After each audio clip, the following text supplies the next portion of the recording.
આવી રહ્યા છે। ડેડિયાપાડામાં ઈ રિક્ષા વિતરણ કાર્યક્રમના સાંસદ અને ધારાસભ્યો કર્યો ભ્રષ્ટાચારનો આક્ષેપ। સ્વચ્છ ભારત મિશન અંતર્ગત 5 તાલુકા મળીને 100 ઈ રિક્ષા અપાય છે, જેનો ખુદ ભાજપ સરકારના સાંસદ મનસુખ વસાવાએ વિરોધ કર્યો છે। આ ઉપરાંત આપ ધારાસભ્ય ચૈતર વસાવાએ પણ વિરોધ નોંધાવ્યો। નર્મદા જિલ્લામાં સ્વચ્છ ભારત મિશન અંતર્ગત 5 તાલુકાઓ મળીને 100 ઈ રિક્ષા અપાય છે, જેનો ખુદ ભાજપ સરકારના સાંસદ મનસુખ વસાવાએ વિરોધ કર્યો છે। આ ઉપરાંત આપ ધારાસભ્ય ચૈતર વસાવાએ પણ વિરોધ નોંધાવ્યો। બંને નેતાઓએ ઈ રિક્ષાનું વિતરણ કર્યા વગર જ પરત જતા રહ્યા હતા। નર્મદા જિલ્લાના ડેડિયાપાડા તાલુકાના 20 જેટલા ગામોને સ્વચ્છતા માટે ઈ રિક્ષા વિતરણ કાર્યક્રમમાં ભાજપના સાંસદ મનસુખ વસાવા અને ડેડિયાપાડાના આપ ધારાસભ્ય ચૈતર વસાવા સહિત તાલુકા પંચાયત પ્રમુખ સંજય વસાવા હાજર રહ્યા હતા। પરંતુ ઈ રિક્ષાનો વિતરણ કાર્યક્રમનો ફિયાસ્કો થયો હતો, કારણ કે ખુદ સાંસદ મનસુખ વસાવા અને ધારાસભ્ય ચૈતર વસાવાએ ભ્રષ્ટાચારનો આક્ષેપ કર્યા હતા, જેના કારણે ઈ રિક્ષા વિતરણ કાર્યક્રમના મોકૂફ રાખવામાં આવ્યો હતો। ઈ રિક્ષાનું વિતરણ કાર્યક્રમના વિરોધમાં સાંસદ મનસુખ વસાવાએ ઈ રિક્ષા કે જે 1 વર્ષ પણ ન ચાલે અને જેનું ₹3,10,000નું બિલ મૂકી એનજીસી અને અધિકારીઓએ મિલીભગતથી ભ્રષ્ટાચાર આચરવામાં આવ્યો હોવાનો આક્ષેપ કર્યો હતો। સ્વચ્છ ભારત મિશન અંતર્ગત ઈ રિક્ષા જિલ્લા ગ્રામ વિકાસ એનજીસી દ્વારા આ યોજના હેઠળ ખરીદી થઈ છે।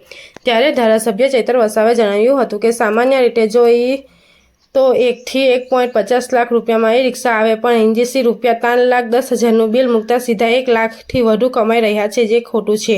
આદિવાસીઓના નામે 100 ઈ રિક્ષા આપવામાં આવી છે। આ નાની યોજના કરોડોનો રૂપિયાનો ભ્રષ્ટાચાર છે। બાઇટ ભરૂચ સાંસદ મનસુખ વસાવા, બાઇટ ડેડિયાપાડા ધારાસભ્ય ચૈતર વસાવા। રિપોર્ટર દિવાન। કેન્દ્ર સરકારની સ્વચ્છ ભારત મિશન અંતર્ગત ઈ રિક્ષા વિતરણનો કાર્યક્રમ આજે ડેડિયાપાડા તાલુકાના કૃષિ વિજ્ઞાન કેન્દ્રમાં હતો। માન્ય ભરૂચ લોકસભાના સાંસદ શ્રી મનસુખભાઈ વસાવા સાહેબ અને તાલુકા પ્રમુખ સહિતના અમે તમામ આગેવાનો અહીંયા હાજર હતા।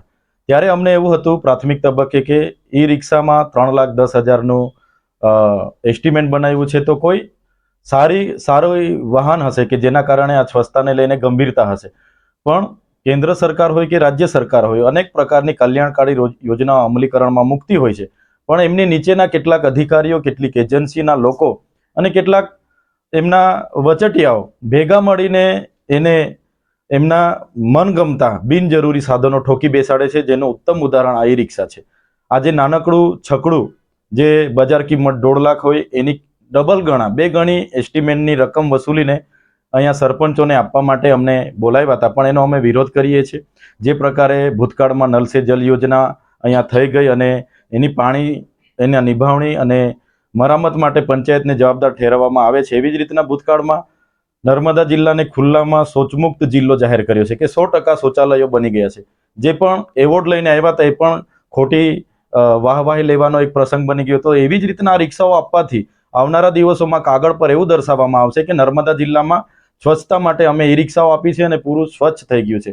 એટલે આવા અનેક દાખલાઓ અમે જોયા છે, જેના કારણે અમે આ ઈ રિક્ષાનો પ્રોગ્રામ બધા જ એક સુરે એનો વિરોધ કરીએ છીએ અને જે પણ એસ્ટિમેનો બન્યા છે, એસ્ટિમેનના આધારે સારું વાહન પંચાયતવાળાને આપવામાં આવે અને સાયરન કે એની ડ્રાઈવર, એનું મેન્ટેનન્સ, એનું ડીઝલ તમામ વસ્તુ સાથે ગ્રામ પંચાયતને આપવામાં આવે અને ગ્રામ પંચાયતની માંગણી લેવામાં આવે, એવી અમારી સ્પષ્ટ માંગણી છે। આ ઈ રિક્ષાઓ નર્મદા જિલ્લામાં 100 જેટલી આપી છે અને આખા ટ્રાઇબલ વિસ્તારોમાં જેટલી પણ આપી હશે એ તમામનો અમે આવનારા સમયમાં વિરોધ કરીશું અને સરકારશ્રીનું ધ્યાન દોરીશું અને જે પણ લોકો આમાં જવાબદાર હશે એમના પર કાર્યવાહી કરવાની માંગ કરીશું।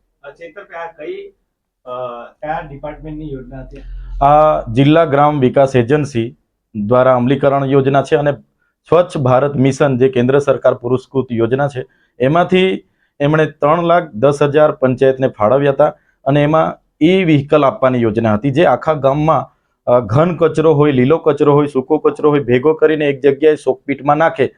પણ આ એજન્સીએ એ યોજનાના હેતુ ફેર કરીને એકદમ 1 મહિનો પણ ના ચાલે એવી નાની છકડી લાવીને, એ નાનું સાધન લાવીને પંચાયતને પધરાવવાનું, એ પણ અમારા જેવા સાંસદશ્રી અને અમારા હાથે વિતરણ કરવાનું, જે ખોટું છે। જે અમે વિતરણ કરીશું મહિનામાં બગડશે તો અમારા પર માછલા ધોવાય એવું છે। એટલે અમે આ ઈ લોકાર્પણનો વિરોધ કરીએ છીએ અને આમાં આવનારા દિવસોમાં ફેરફાર થાય, પંચાયતને પૂછીને વાહન મૂકવામાં આવે એવી અમારી માંગણી છે।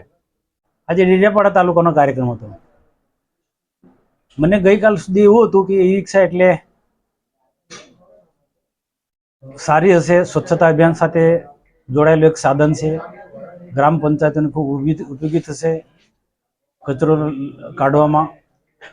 પરંતુ સવારે જે માહિતી મળી એમાં ગરડેશ્વર તિલકવાડામાં કે સાગબારામાં જે ઈ રિક્ષા આપી છે એ હજુ મહિનો નથી થતો ત્યાં પડી ભાંગી છે. અને એ પણ થોડી માહિતી મળી કે એની કિંમત બજાર કિંમત 1.5 લાખની આસપાસ છે, જ્યારે એજન્સીએ બિલ બનાવ્યું છે જેમમાંથી ખરીદ્યું છે 3 લાખનું. તો આ સાધન બહાર પડેલું છે, એને કોઈ ના કહી શકે આ 3 લાખનું છે. આ કચરા ઉઠાવવા માટેનું સાધન જ નથી. આપો તો કોઈ સારું સાધન આપો, એનો કોઈ સન્માનજનક રીતના એને ચલાવી શકે એવું.